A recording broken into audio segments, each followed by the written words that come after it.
Hello and अस्सलाम वालेकुम। मैं हूं एजाज सैयद उमर चीमा के हमरा प्रोग्राम टॉक शॉक के लिए। आज के टॉक शॉक में हम 3 अहम तरीन मौज़ूआत पर गुफ्तगू करेंगे।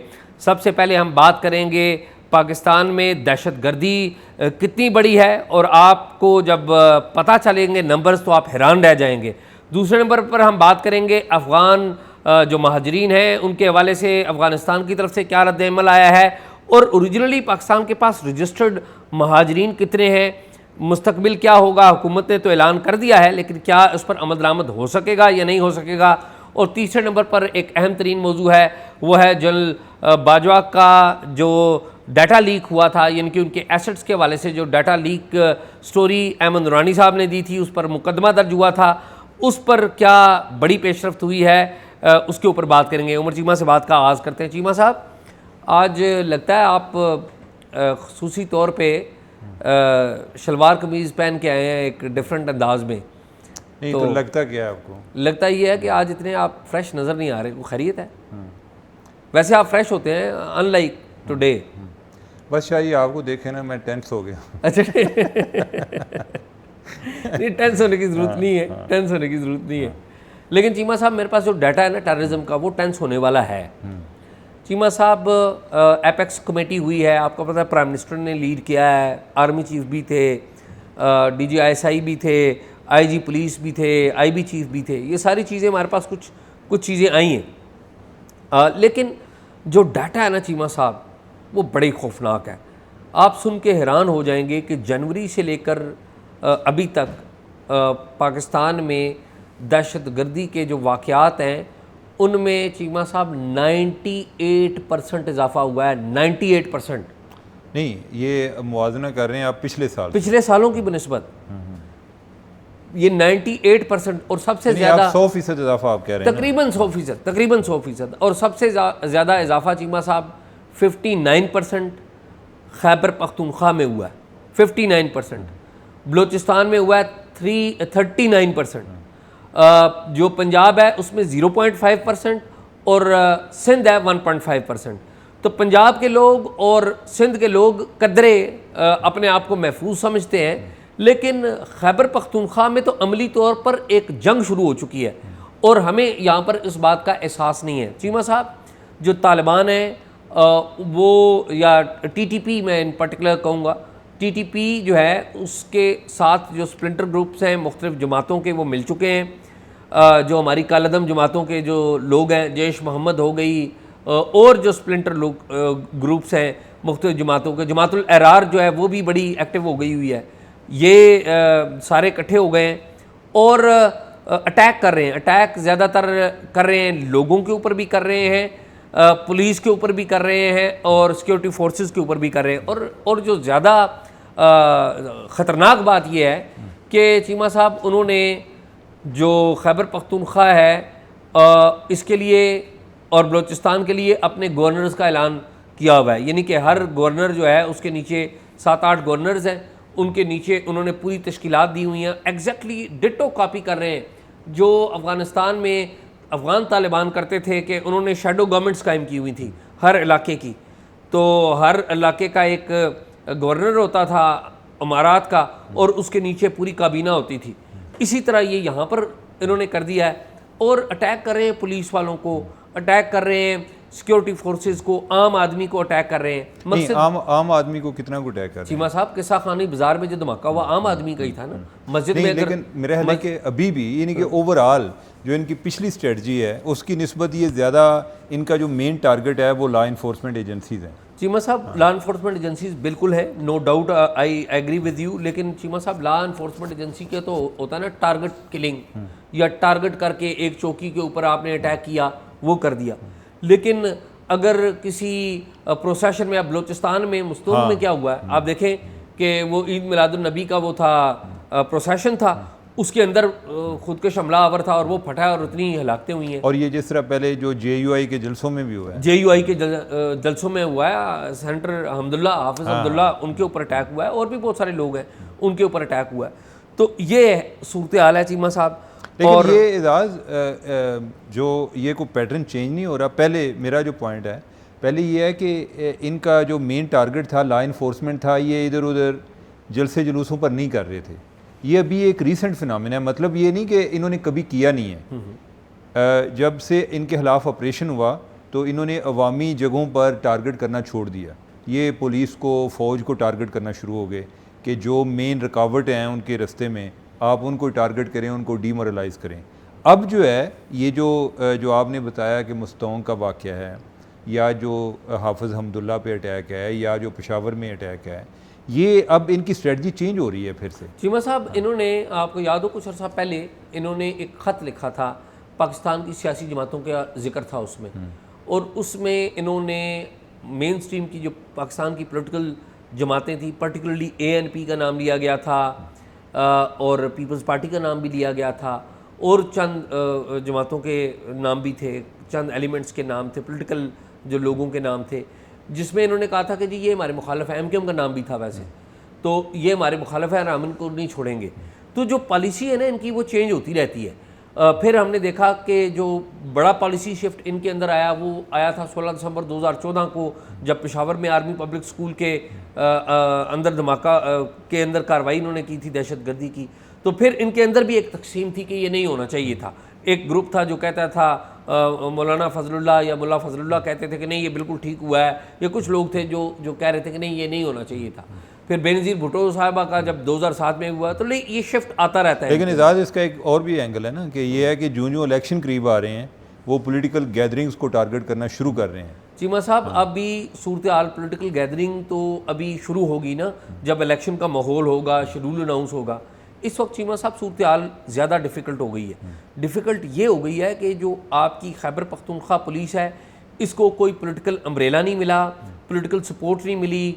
CTD को भी वहाँ पर चीमा साहब लोग नहीं आना चाहते कि वो इनसे लड़ें, क्योंकि आप देखें जो पिछले चंद साल हैं, जब पिछली जो गवर्नमेंट थी उसने रिसोर्सेज लिए फेडरल गवर्नमेंट से, लेकिन उन रिसोर्सेज को कन्वर्ट नहीं किया, खर्चा नहीं, और जो रिसोर्सेज मिले उनको मिसयूज़ किया गया है। और अभी भी हम इसके ऊपर, चूँकि मैं और आप पहले डिस्कस कर चुके हैं, चारों सूबों की CTD का जिक्र करेंगे, और बिलखसूस खैबर पख्तूनख्वा की CTD में क्या हो रहा है, उनके वाले से क्या इतलात हैं, वो भी हम कल अलग से डिस्कस करेंगे, क्योंकि हमारी ज़रा फ्रंट लाइन फोर्स है तो उसका ज़रूर जायज़ा लेना चाहिए कि वो क्या कर रहे हैं।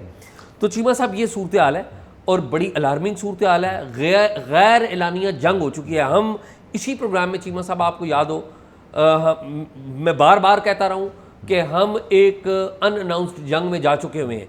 लोग मान नहीं रहे, लेकिन अनअनाउंस्ड में जंग में जा चुके हैं। लेकिन अच्छी बात यह है चीमा साहब, एक चीज़ अच्छी बात है कि इस हवाले से जो पॉलिसी है गवर्नमेंट की, एपेक्स कमेटी की, वो पॉलिसी बेहतर है।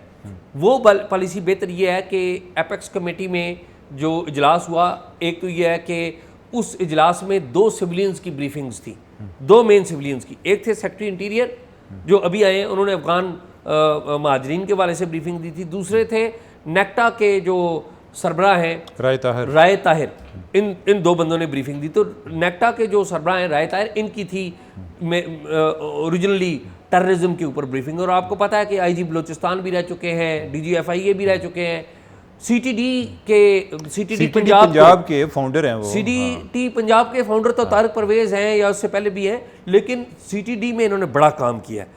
जो CTD पंजाब जो बना था ना, वो राय ताहिर थे उस टाइम। तारिक परवेज़ साहब जो है ना, वो उन्होंने मेरे ख्याल CIA पुलिस जो है उस टाइम कोई वो उसमें था। यानी तारिक परवेज़ साहब भी काउंटर टेररिज्म के हवाले से रहे हैं, लेकिन जो मुझे याद पड़ता है CTD का जो आगाज़ हुआ तो चलिए ऐसा ही होगा, लेकिन मेरी मेमोरी के मुताबिक तारिक परवेज़ ही थे CTD के शुरू में। बल्कि एक उससे भी पहले एक और डिपार्टमेंट था, उसका नाम कुछ और था टेररिज्म के हवाले से, वो मेजर साहब थे। लेकिन आप ठीक कह रहे होंगे। दूसरी बात चीमा साहब, जो उस कमेटी में क्या बातें हुई, यानी कि मैं जो कह रहा हूँ ना कि ये समझ दुरुस्त है, उस कमेटी ने जो सिविलियन साइड की ये ओपिनियन थी कि आप पुलिस को स्ट्रेंथन करें, प्राइम मिनिस्टर ने, जो अनवार काकड़ हैं, इन्होंने, और प्राइम मिनिस्टर के साथ जो बाकी हमारी जो मिलिट्री इस्टेब्लिशमेंट है, आर्मी चीफ वहाँ पर मौजूद थे, उन्होंने, DGI ने, इन सब ने एक बात मानी। उन्होंने कहा कि भाई बात यह है कि पुलिस फ्रंट लाइन फोर्स है, इसको स्ट्रेंथन करना होगा, CTD फ्रंट लाइन फोर्स है, इसे स्ट्रेंथन करना होगा, और ये जो आईएसआई के जो चीफ हैं जो जनरल साहब नदीम अंजुम, लेफ्टिनेंट जनरल नदीम अंजुम, इन्होंने तो उस मीटिंग में ये भी कहा कि अगर हम पुलिस को स्ट्रेंथन करेंगे तो 80% जो आपके मसाइल हैं वो हल होंगे। मैं समझता हूँ कि ये अच्छी बात है कि मिलिट्री की तरफ से या आईएसआई की तरफ से या फ़ौज की तरफ से ये बात एक्नॉलेज की गई है।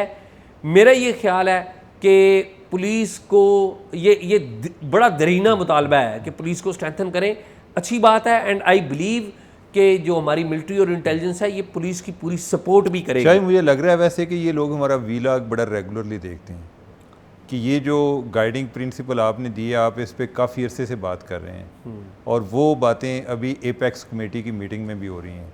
जी हाँ। तो बेसिकली आपको एट्रीब्यूट किए बगैर उन्होंने वही बातें जो हैं आगे वो लेकर जा रहे हैं एंड आई होप कि चीज़ें इंप्रूव होंगी। नहीं चीमा साहब, असल में ना वो कल आपने आर्मी चीफ की बड़ी तारीफ की थी ना तो उसकी वजह से ना लोग ज़्यादा देखने लगे। नहीं वो तो तारीफ तो उस टाइम तो मीटिंग हो चुकी थी। नहीं देखें, आपने तारीफ आर्मी चीफ की ना, वो हो तो इसमें क्या हो गया? नहीं उसकी वजह से जो मिलिट्री सर्कल्स है ना, आप जो है गवर्नमेंट के अगर तारीफ कर रहे हैं, मैंने डायरेक्ट नाम ले लिया, क्या हो गया? नहीं मैं तो पुलिस की तारीफ कर रहा हूँ, उन्होंने कुर्बानी दी है। मैं समझता हूं असल में ये काम ही पुलिस का ये काम पुलिस, ठीक है, ये फौज का काम नहीं है, फौज की ट्रेनिंग ही ये नहीं जी है। ठीक बात, ठीक है। तो इवन अगर जो है फौज भी इन्वॉल्व हो तो फौज उसमें अगेन जो लीड रोल है वो पुलिस के पास होना चाहिए।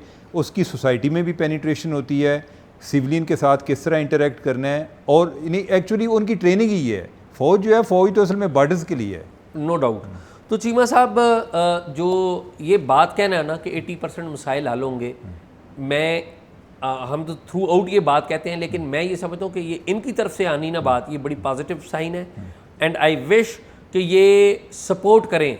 और मैं, आपको भी पता है, मुझे भी पता है, हमारी मिलिट्री और हमारी इंटेलिजेंस सर्विसेज, पर्टिकुलरली हमारी जो प्रीमियर इंटेलिजेंस है आईएसआई, इसके ऊपर माजी में इल्ज़ाम लगता रहा है कि ये टेररिस्ट को सपोर्ट करती है।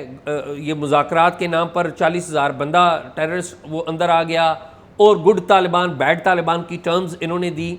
तो अगर ये इस बात को यकीन करते हैं और पुलिस को सपोर्ट करते हैं और किसी किस्म की मिलिटेंसी की सपोर्ट नहीं होगी, तो मैं चीमा साहब, मैं ज़ाती तौर पे समझता हूँ कि ये जो टीटीपी है या और भी जो जमातें हैं वो रियासत के सामने नहीं खड़ी हो सकेंगी। अगर रियासत तंदही से पुलिस की सपोर्ट करे तो मैं नहीं समझता। आप देखें ना, पुलिस ने परफॉर्म किया है, उसका रिकॉर्ड के ऊपर मौजूद है। पंजाब में भी परफॉर्म किया है, पंजाब में तो फौज नहीं आई थी ना, पंजाब में सीटीडी थी जिन्होंने आप देख लें कि 90s में सेक्टेरियन फ़िरका वाराना होता था, तसादम होता था। फिर 9/11 के बाद दहशतगर्दी, जो ग्लोबल दहशतगर्दी है, वो भी इधर आई। तो यहाँ पर तो कोई फौजी ऑपरेशन नहीं हुआ, लेकिन पुलिस थी, पुलिस ने कर दिया, क्लीन किया, ठीक है। और फिर ये भी था एजाज़ कि अगर आईएसआई ने भी करना ना, वो सीटीडी के साथ कोलैबोरेशन से करता था। अगर आईबी ने भी करना है तो वो सीटीडी के साथ मिलता था, सीटीडी को एक लीड रोल मिलता था।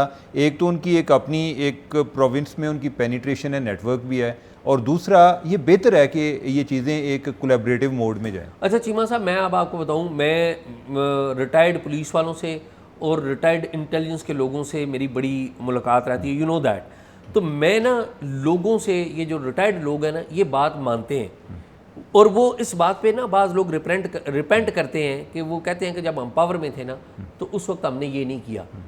आप ये जो भी पॉलिसी मेकर्स हैं, आई बिलीव इनको चाहिए कि अपने रिटायर्ड लोगों से भी जाके पूछें। शायरी तो आप जो है रिटायर्ड की बजाय सर्विंग को मिला करें ना, जिनको बताने की जरूरत है। चीमा साहब, वो सर्विंग को आप मिलने के लिए हैं, मैं कहता हूं इसमें गलत बात क्या है शायरी? आप जब बंदे रिटायर होते हैं उनको जाके मिल रहे होते हैं, या पहले आपको टाइम नहीं देते? नहीं चीमा साहब, इशू यह मैं कहता हूँ, एक बंदा जिनको जरूरत है, जिनको समझाने की जरूरत है, उनको आप समझाएं जो रिटायर हो प्रोग्राम कर रहे हैं, उसके लिए प्रोग्राम कर रहे हैं। तो सर्विंग को आप मिलते हैं तो वो अच्छी बात है, मैं आपके साथ हूँ। तो एनी हाउ चीमा साहब, एक तो ये मामला है। तो मेरे ख्याल में आई बिलीव कि आइंदा आने वाले दिनों में हम देखेंगे कि ये चीज़ें बेहतर होंगी। ये जो 98% का फिगर है चीमा साहब, मैं बहुत अलार्मिंग है, लेकिन इजाज़ इसमें एक और एंगल भी है। एक आखिरी बात चीमा साहब, आखिरी इन्फॉर्मेशन दे रहा हूँ आपको। मुझे चीमा साहब ये पता लगा है कि बाज़ खैबर पख्तूनख्वा के इलाके हैं, मैं नाम नहीं लूँगा क्योंकि फिर डीमोरलाइजेशन आ जाती है, वहाँ पर अमली तौर पर रात के वक्त तालिबान का कंट्रोल होता है, वहाँ पर कोई हुकूमत नहीं है। और ये मैं सेटल्ड एरियाज़ की बात कर रहा हूँ, मैं ट्राइबल फॉर्मल ट्राइबल एरिया की बात नहीं कर रहा हूँ। तो इतने हालात ख़राब हैं, पुलिस को अभी अगर सोच लिया है तो इजाज़ हमने इस पे गुफ्तगू काफ़ी कर ली है, लेकिन मेरा एक सवाल है। जी मैं वो सवाल छोड़कर जा रहा हूँ, प्लीज़। क्योंकि अगर हम उस पर बहस करना शुरू हो गए तो और बात लंबी हो जाएगी। ये जो आपने मंजरकशी की है बलूचिस्तान और केपी की, क्या अगर यही बात जवाज़ बन गई इलेक्शन के हवाले से फिर कि law and order situation? Cheema साहब, अर्ज़ ये है कि वो पंजाबी में कहते हैं मन रामी ते उजता ढेर, ठीक है। 2008 पाकिस्तान की तारीख में दहशतगर्दी वाक़यात के सबसे ज़्यादा नंबर है 2008 में 79 खुदकुश हमले हुए थे। 2007 में 60+ हमले हुए थे। आपने फिर भी इलेक्शन करवाया। अगर आपकी नीयत ख़राब है ना तो फिर उसका कोई इलाज नहीं है। एक बात, ये मसाइल का हल आपकी पॉलिटिकल लीडरशिप ही करेगी। दूसरी बात और आखिरी बात कह के उस मीटिंग के हवाले से बात मैं ख़त्म करता हूँ कि चीमा साहब, आपको पता है ना कि 2014 में जो खुदकुश हमला हुआ था, उसके बाद 2015 में 20 निकात आए थे इसके नेशनल एक्शन प्लान के। तो नेशनल एक्शन प्लान जो चीमा साहब है ना, उसको उसके पॉइंट्स रिड्यूस हो गए हैं 14, ठीक है। क्यों रिड्यूस हो गए हैं? क्योंकि बाज़ फौरी नोयत के थे, कुछ कराची से रिलेटेड थे, वो रिड्यूस हो गए। अब जो national action plan, revised national action plan है ना, उस पर अमल दरामद किया जाएगा चारों सूबों में, और चारों सूबों की CTD इसको लीड करेगी। और CTD को क्या कहा गया है कि जो पॉलिसी किससे लेगी? पॉलिसी लेगी नेक्टा की। और अच्छा, हमारे बहुत सारे एंकर्स, हमारे बहुत सारे लोग जो है ना, वो ये कोई भी दहशतगर्दी का वाक़या हो जाता है तो वो ये कहते हैं, वो देखें जी नेक्टा भी मौजूद है, नेक्टा भी बना लिया, तो नेक्टा क्या कर रही है? लोगों को, आम लोगों को इस बात का पता नहीं है। जो नेशनल काउंटर टेररिज्म अथॉरिटी है नेक्टा, ये एक पॉलिसी मेकिंग इदारा है। इसके पास कोई फोर्स कोई नहीं है, इसके पास कोई पावर नहीं है कि ये कहे कि जी मेरे पास इंटेलिजेंस आ गई है तो फलां जगह ये कार्रवाई कर दें, या ये पॉलिसी देते हैं कि किसी मसले को किस तरीके से हल करें। मिसाल के तौर पे इन्होंने पॉलिसी दी कि देखें जी, फौज नहीं आगे आए, ये पुलिस का काम है, आप इलाके क्लियर करें और पुलिस वहाँ पर आए, रहेगी, लीड पे आएगी और फिर उसको मेंटेन भी करेगी। तो उसको मान लिया गया। तो ये नेक्टा के वाले से बहुत सारे लोग जो है ना, वो समझते नहीं है।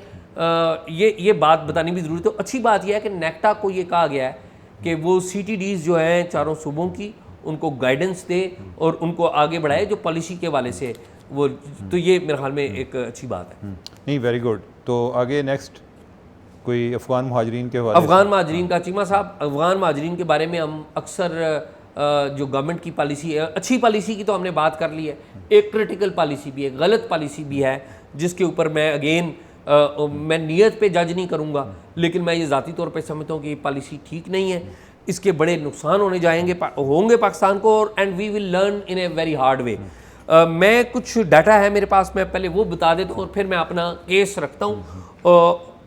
इस वक्त सूरत हाल ये हो गई है चीमा साहब कि अनाउंसमेंट कर दिया है गवर्नमेंट ने कि जी हम गैर कानूनी इमिग्रेंट्स, नाम नहीं लिया गया, लेकिन गैर कानूनी इमिग्रेंट्स का मतलब आप अफ़गान महाजरीन ही है, सबसे ज़्यादा, ठीक है। तो पाकिस्तान में अफ़गान जो महाजरीन है वो तकरीबन 4 किस्म के हैं, ठीक है। मैं चारों की फिगर्स भी आपको बताता हूँ और बताता चलता हूँ कि वो किस तरह हैं। एक तो वो है जो पुराने सोवियत यूनियन के साथ जब जंग हो रही थी, वो आए और उनके साथ हमारे मामलात हुए। एक तो वो थे, उनको मैं अभी फ़िलहाल नहीं गिन रहा, जो हमारे पास डॉक्यूमेंटेड चीज़ें हैं उनकी बात कर रहा हूँ। एक है वो अफ़गान महाजरीन जो कि प्रूफ ऑफ रजिस्ट्रेशन जिनके पास है, POR उनको कहते हैं। ये जो चीमा साहब प्रूफ ऑफ रजिस्ट्रेशन है ना, ये साल 2007 में कैंपेन चली थी कि हम पाकिस्तान के अंदर ना अफ़गान्स हैं इनको रजिस्टर करें। अच्छा, और ये जब 2007 में मुशर्रफ साहब का दौर था तो कैंपेन चली थी, याद है आपको? 2007 में भी बड़ी दहशतगर्दी थी, तो तब भी कहा जाता था जी अफ़गान महाजरीन है इन्वॉल्व, अफ़गान महाजरीन है। तो इन्होंने रजिस्टर किया। POR के तहत इस वक्त 1.4 मिलियन रजिस्टर्ड अफ़गान महाजरीन है, 14 लाख, ठीक है, ये रजिस्टर्ड अफ़गान महाजरीन है। और उस वक्त POR इतना मशहूर हुआ था कि जो लोग अफ़गानिस्तान भी चले गए थे ना चीमा साहब, वो भी पाकिस्तान में वापस रजिस्ट्रेशन के लिए आ गए थे। उनको ये लगा कि जिस तरह पाकिस्तान अपना शनाख्ती कार्ड दे रहा है, ये POR भी UNHCR जो अक़वाम मुत्तहिदा का रेफ्यूजीज़ का इदारा है, उसके साथ मिलकर हुकूमत पाकिस्तान ने ये POR रजिस्टर किया था। नादरा ने इनका डाटा बनाया था। फिर चीमा साहब आपको याद होगा कि 2016 में मुल्ला मंसूर अख्तर बलूचिस्तान में एक ड्रोन अटैक में मारे गए थे। उनके पास शनाख्ती कार्ड था, पाकिस्तानी पासपोर्ट था, शनाख्ती कार्ड और पासपोर्ट हाल दोनों थे। तो वो मारे गए थे और उसके बाद चौधरी निसार अली खान ने, उस वक्त के वज़ीर दाखिला थे, उन्होंने बड़ी अच्छी एक कैंपेन शुरू की थी कि उन्होंने जो हमारा डाटा क्लीन करने के लिए कैंपेन नादरा में, यानी कि कई लोगों ने शनाख्ती कार्ड बनवाए, नादरा में वेरिफिकेशन का एक प्रोसेस शुरू किया था और बड़ा अच्छा प्रोसेस था।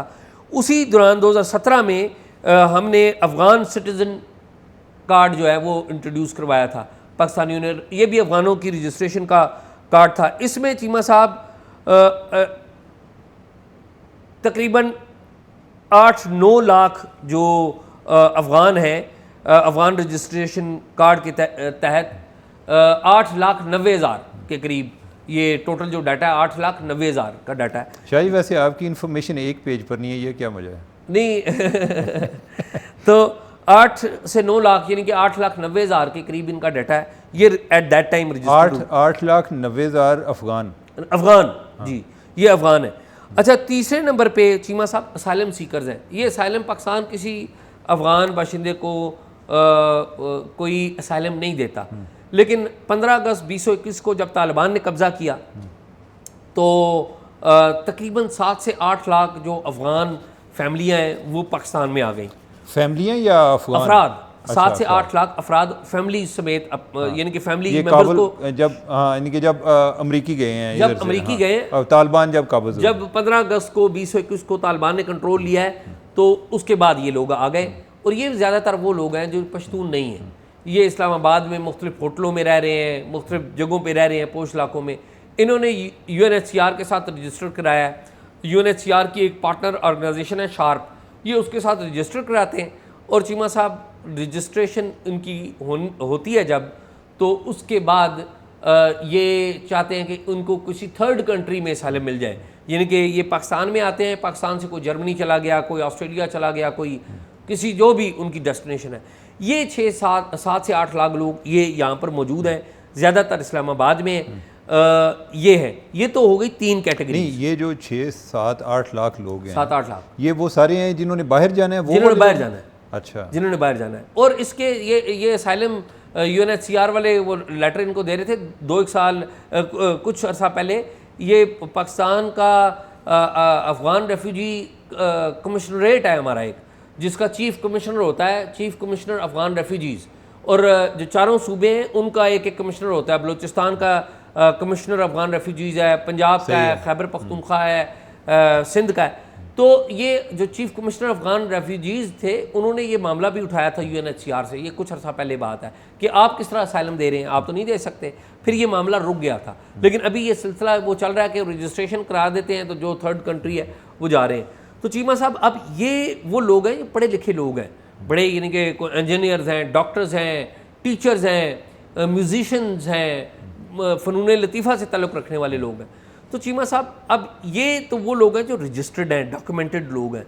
और अब आखिरी कैटेगरी वो है जो बहुत ज़्यादा है, और वो है अनडॉक्यूमेंटेड लोग, अनडॉक्यूमेंटेड अफ़गान। ये वो लोग हैं ये पाकिस्तान की सोसाइटी में सोवियत यूनियन के दौर से भी आके बसे हुए हैं। यहाँ पर उनकी 3rd-4th जनरेशन पैदा हो चुकी है, सही है, और यहाँ पर रच बस गए। अब चीमा साहब हम लोगों ने इनको धकेलने का ऐलान किया है। ये वहाँ पर अफ़गानिस्तान में जाके सेटल नहीं हो सकते। नतीजा क्या होगा कि इनके कुछ लोग जो मायूस होंगे वो टेररिस्ट और आउटफिट में भी जा सकते हैं, पाकिस्तान के ख़िलाफ़ हो जाएंगे। पाकिस्तान को करना क्या चाहिए? पाकिस्तान को करना ये चाहिए कि ये जो 2 डाटा हैं, एक POR और एक ACC, इन सबको कोई एक डाटा बनाएं जिसमें तमाम अनडॉक्यूमेंटेड और डॉक्यूमेंटेड दोनों को रखें। उनमें कैटेगरी कर दें कि जो डॉक्टर्स हैं, इंजीनियर्स हैं, जो पढ़े लिखे हैं, जो को काम कर सकते हैं, उनको आप सिटीजनशिप दें। कोई टैक्स, कोई इन्वेस्टर है, कोई जिसके पास पैसे हैं उससे पैसे लें, उसको सिटीजनशिप लें। कोई ज़्यादा अरसा पाकिस्तान में रहा हुआ है, 5-10 साल या 15 साल रहा हुआ है, या यहाँ पर पैदा हुआ हुआ है, उसको सिटीजनशिप दें। और इन लोगों को अपने टैक्स नेट का हिस्सा बना लें। यानी कि शर्त रख दें कि जो बंदा पाकिस्तान का जो टैक्स देगा या टैक्स पेयर बनेगा, वो हम उसको सिटीजनशिप देंगे, वो टैक्स नेट में आ जाएंगे। नतीजा क्या होगा, आपकी सरकार को पैसे भी मिलेंगे, हमें पैसों की भी ज़रूरत है, और ये लोग जो इलीगल काम करके हमारी ब्लैक मार्केट का हिस्सा बने हुए हैं, ये लीगल हो जाएंगे। तो मेरा ये ख्याल है कि हमें रीथिंक की ज़रूरत है। अफ़गानिस्तान में तालिबान की गवर्नमेंट है। अच्छा, तालिबान जो है वो उनका डिस्टेंस है लोकल अफगान्स के साथ। तालिबान जो है ना पश्तून डोमिनेटेड ग्रुप है एक, लेकिन इनकी जो नॉन पश्तून है उनके साथ एक डिस्टेंस है। नॉर्दर्न अलायंस के जो लोग हैं उनसे, और भी जो अफ़गानिस्तान के बाकी हिस्से हैं, उन्होंने भी रद्द-ए-अमल दिया। जो अफ़गान तालिबान के मरकज़ी तर्जमान है ज़बीहुल्लाह मुजाहिद, उन्होंने कहा जी ये पाकिस्तान गलत कर रहा है ये महाजरीन के साथ, ये महाजरीन पाकिस्तान में दहशतगर्दी की वजह नहीं है। आपको पता है कि डाटा जो कल सरफराज बुगटी साहब ने गुफ्तगू की तो उसमें उन्होंने कहा कि जी 24 हमले हुए हैं, उनमें से 14 में अफ़गान बाशिंदे शामिल हैं। ये भी देखना होगा कि ये अफ़गान बाशिंदे कौन हैं और ये क्यों हैं। और दूसरी बात है कि क्या ये लोकल्स हैं। मेरा ये ख्याल है, मेरे पास तहकीकात नहीं है, डाटा नहीं है, ये लोकल नहीं है। अच्छा, और फिर जो ज़्यादातर दहशतगर्दी के पाकिस्तान में वाक़यात हैं, चीमा साहब आपको भी पता है, 2006, 7, 8 का से लेकर या 2003-4 में जब ये शुरू हुआ था, ये पाकिस्तान के लोग थे जिन्होंने दहशतगर्दी 9/11 के बाद जो खुदकुश हमले मुतारफ़ करवाए थे, वो आपको पता है पाकिस्तान के लोग थे। उनके बाज़ लोगों को आपको पता है, मेरी उनसे मुलाकातें भी रही हैं, मैं जानता भी हूँ। तो हमें अपनी जो स्ट्रेंथ है उसको बनाना होगा और हमें ऐसी पॉलिसी नहीं बनानी होगी जिससे नुकसान हो। नुकसान इसका एक इंटरनेशनल भी है। इंटरनेशनल नुकसान क्या है चीमा साहब? पाकिस्तान IMF की तरफ देख रहा है, पाकिस्तान यूरोपीय यूनियन की तरफ देख रहा है, पाकिस्तान दूसरे ममालिक से पैसे देख रहा है ना। अब ये सारे लोग आएंगे जी, आप अफ़गान रेफ्यूजीज़ के ऊपर, वो एक शर्त ये भी रखेंगे जी, अफ़गान रेफ्यूजीज़ के ऊपर आप हाथ नरम करें, तो फिर आपको लेकिन एजाज जो इंटरनेशनल रिफ्यूजीज़ कन्वेंशन है, पाकिस्तान उसका सिग्नेटरी नहीं है, बिल्कुल। ठीक है, लिहाजा वो हमें कोई लीगली हमें कोई चीज़ बाउंड नहीं कर सकते कि फ़लाँ चीज़ है। ठीक बात। ओवरऑल प्रॉब्लम ये है कि कुछ बातें जो हम कर रहे हैं, कुछ हैं जो अवाम में, आई डोंट नो, यानी कि मेरे ख्यालात आपसे, जज्बात भी आपसे मिलते जुलते हैं, लेकिन मैं लोगों को मिलता हूँ, मुझे नहीं समझ लगती कि कई लोग जो हैं वो बड़े इस मामले में रेडिकल अप्रोच के मालिक हैं। आज मैं किसी का हॉस्पिटल में था तो उधर कोई मेरे जानने वाले थे, तो वो एक और कोई अफ़गानिस्तान का कोई बंदा था खड़ा जो कि इधर ही हॉस्पिटल में काम करता था। तो जो मेरे दोस्त हैं वो मुझे पूछ रहे थे कि क्या बन रहा है, ये जो अफ़गानिस्तान के लोग हैं इनको वापस भेज रहे हैं। मैंने कहा हाँ, मुझे नहीं आइडिया था कि किसकी बात। उसने कहा कि भाई बच्चू थोड़ी खैर नहीं, अब तो आप वापस जाओगे। मैंने कहा यार आपने गलत किया है कि वो लोग ऑलरेडी परेशान होंगे, आप जो है जिस तरह बात कर रहे हैं ये मुनासिब नहीं है। वो कहते हैं जी आपको क्या पता कि ये किस तरह के हैं, ये चलें आपका अफ़गानिस्तान और पाकिस्तान का मैच हुआ तो ठीक है, आप अफ़गानिस्तान की टीम को सपोर्ट करें, पाकिस्तान और इंडिया का भी मैच होता है तो ये इंडिया को सपोर्ट कर रहे होते हैं। आई डोंट नो ये फीलिंग क्यों है। अच्छा चीमा साहब, बड़ी सख्त फीलिंग है। हाँ, हाँ। अच्छा वैसे लेकिन ये अगर है हाँ। तो अब जो लोग अफ़गानिस्तान के भी इधर, उन्हें भी कोई ख्याल करना चाहिए कि वो जिस मुल्क में आबाद हैं, जो उनको इतनी देर से मेज़बानी कर रहा है, तो जब तक लोगों को पॉजिटिव वाइब्स नहीं जाएंगी तो जो इधर के पाकिस्तानी लोग हैं वो कहेंगे कि हम किस कास्ट पर इनको रखा हुआ है। अच्छा चीमा साहब, मैं इसका जवाब देता हूँ आपको। चीमा साहब, पाकिस्तानी ऑस्ट्रेलिया में एक ऑस्ट्रेलिया की सिटीजनशिप उसको मिल गई, क्रिकेट टीम पाकिस्तान की और ऑस्ट्रेलिया का मैच होगा, वो किसको सपोर्ट करेगा? अच्छा जी, मैं तो मैं तो आपको अभी बता रहा हूँ कि वो कह रहे हैं जी कि अगर अफ़गानिस्तान की टीम को सपोर्ट करें तो हमें प्रॉब्लम नहीं है। हमें प्रॉब्लम ये है कि जब पाकिस्तान और इंडिया का मैच होता है तो ये इंडिया को सपोर्ट कर रहे हैं, वो ये कह रहा है। अच्छा चीमा साहब, ये मुझे वेरिएबल नहीं पता, मुमकिन है ऐसा हो, अगर कोई कह रहा है तो मुमकिन है ऐसा हो। इशू ये है कि बहुत सारे ऐसे लोग भी हैं, अफ़गान भी हैं, आपको पता है वो हिंदुस्तान में रहे हैं, बचपन उन्होंने गुजारा है, वहाँ से तालीम हासिल की है, ठीक है। मसला यह है कि जब हम इन लोगों को लीगली एक्सेप्ट ही नहीं कर रहे, इनकी लीगल स्टेटस ही नहीं दे रहे। एजाज देखें, अब ये है ना कि हम अपने आप को जितना कंडेम करते हैं शायद ही कोई और मुल्क करता हो, और ये कोई ऐसी बुरी बात भी नहीं है, हम अपनी इस्लाह के लिए करते हैं। लेकिन इसका ये मतलब नहीं कि दूसरों को हमें नहीं कहना चाहिए कि अगर वो पाकिस्तान में रह रहे हैं तो देखें, कोई भी जब कोई एक इमिग्रेंट कम्युनिटी होती है, वो नई जगह पर आबाद होती है, तो उन्हें रियलाइज़ करना पड़ता है। अगर कोई पाकिस्तानी अमेरिका में रह रहे हैं तो वो जब तक अमेरिकन लोगों को रियलाइज़ नहीं करेंगे कि हमें अमेरिका कितना अजीज़ है या हम अपना फ्यूचर कैसे इधर देख रहे हैं, तो वो लोग भी अपने आप को समझेंगे कि ये कोई एलियंस हैं, यानी कोई और लोग हैं और इनको इधर नहीं रहना चाहिए। तो मेरा ख्याल है कि जो अफ़गान कम्युनिटी है उनके पार्ट पर भी कोई इम्प्रूवमेंट की ज़रूरत है, यानी कि लोगों में जो मुकामी लोग हैं उनमें ये तासर नहीं जाना चाहिए, बल्कि लोग उनकी सपोर्ट में बाहर आएँ। लोग कहें कि नहीं, ये लोग जो हैं हम चाहते हैं कि ये इधर रहें, ये हमारे मुआशरे का हिस्सा बने और हमें इनका फ़ायदा हो रहा है, यानी कि ये तासर जाना चाहिए। अगर अवाम में हुक्मरान लेवल पे जो है जो बातें हो रही हैं, मैं एग्री कर रहा हूँ आपकी पॉलिसी से, अवाम में अगर ये फीलिंग्स आता है ना, तो फिर तो हुक्मरानों की पॉलिसी को और ज़्यादा इंडोर्समेंट मिलती है। ठीक बात है, ठीक बात। आपका बड़ा दुरुस्त नुक्ता है। चीमा साहब, मुझे ये बताएं कि ये तो इस पर तो हम काफ़ी बात कर चुके हैं। जनरल बाजवा साहब के एसेट्स के हवाले से स्टोरी आई थी हमारे दोस्त अहमद नूरानी की, और उसके ऊपर FIA ने एक मुकदमा कायम कर दिया था। हमारे दोस्त शाहिद असलम को भी गिरफ्तार कर लिया गया था। तो लेटेस्ट अपडेट क्या है इस? अच्छा एजाज, एक तो थोड़ी सी मैं स्टोरी की बैकग्राउंड बता दूं कि अहमद नूरानी ने अपनी जो फैक्ट फोकस उनकी वेबसाइट है और उधर वो उन्होंने स्टोरी रन की, जिसमें उन्होंने कोई जो टैक्स रिटर्न है वो भी चढ़ा दी है, ठीक है, और उससे जो कोई और लोग हैं वो FBR के वो भी उनको पकड़ा गया कि शायद इनके ज़रिए निकला है। एक तो वो लोग थे। अब अहमद नूरानी पाकिस्तान में नहीं था, ठीक है, पाकिस्तान में उसके खिलाफ एक्शन नहीं ले सकते थे। पहली बात तो ये है कि एक्शन हो रहा था इसलिए कि जो एक हाजिर सर्विस आर्मी चीफ थे उनके बारे में थी, ठीक है। हो सकता है कि किसी और के बारे में होती तो हमारे जो अदारे हैं वो भी इतने मुतहर्रिक ना होते। दूसरा ये है कि इधर कोई FBR के लोग हैं उनको भी उठा लिया गया। अहमद नूरानी तो इनकी एक्सेस में नहीं था। अब उस दौरान शाहिद असलम जो दरमियान में, जिस तरह वो कहते हैं ना कि ज़मानत के चक्कर में काबू आना, शाहिद असलम इनफैक्ट इन्होंने ये ताल्लुक़ इस्टेब्लिश किया जी कि शाहिद असलम और FBR के लोग जिन्होंने डेटा प्रोवाइड किया है उनका आपस में ताल्लुक़ था, और इस बुनियाद पे इन्होंने ये एक अहज़ किया कि शाहिद असलम ने आगे अहमद नूरानी से कोई डेटा फ्राहम किया है। अब जो एक इन्वेस्टिगेशन की एक तकाज़े हैं उसमें इनका ये एक तकाज़ा था कि हमने ट्रेल को इस्टेब्लिश कैसे करना है, कि अहमद नूरानी तक इस इंफॉर्मेशन को कैसे लेके जाना है। तो उस चक्कर में शाहिद असलम को डाल लिया, उसको लाहौर से उठा कर ले आए, उसका कोई ये जो लैपटॉप है वो भी चेक करते रहे, मोबाइल भी ले लिया। अब जो लैपटॉप में कोई लोगों का शायद कोई टैक्स रिकॉर्ड था, उधर से इन्होंने ये भी अंदाज़ा लगाया, कभी ये कहें कि नहीं उसके पास जो है वो बड़ा अहम लोगों का टैक्स रिकॉर्ड था। पहले नंबर पे तो आपको ये क्लैरिटी होनी चाहिए कि आप इसलिए उठा रहे हैं कि क्या उसके पास दूसरे लोगों का टैक्स रिकॉर्ड था, या कि इसलिए उठा रहे हैं कि अहमद नूरानी के साथ तल्लुक़ था।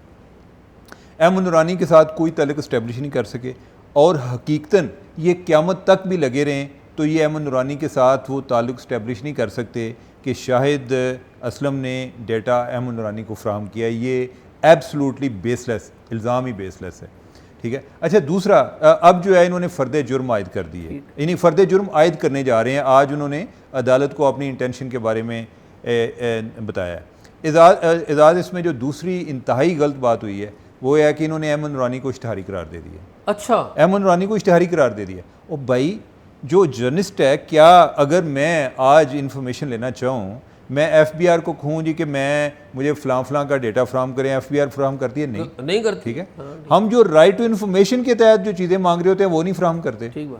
और जर्नलिस्ट का पूरी दुनिया में उसके पास जो इन्फॉर्मेशन आ रही होती है वो इनफॉर्मल चैनल से आ रही होती है। एजाज़ जो पनामा पेपर से, वो क्या कोई सुप्रीम कोर्ट ने जारी किए थे कि भाई ये ले ले, ठीक है, वो एक विसल ब्लोअर ने दिए थे, ठीक है। और जब वो पेपर्स पर बात होती है तो फिर उसमें अगर किसी पर एलिगेशन लगाया गया तो उस पर बात होती है, ना कि इस पर बात होती है जी कि ये डेटा जो है वो लीक चूँकि इलीगल तरीके से हुआ है तो लिहाजा हम इस पर बात यानी कि हम इसको मानते नहीं हैं।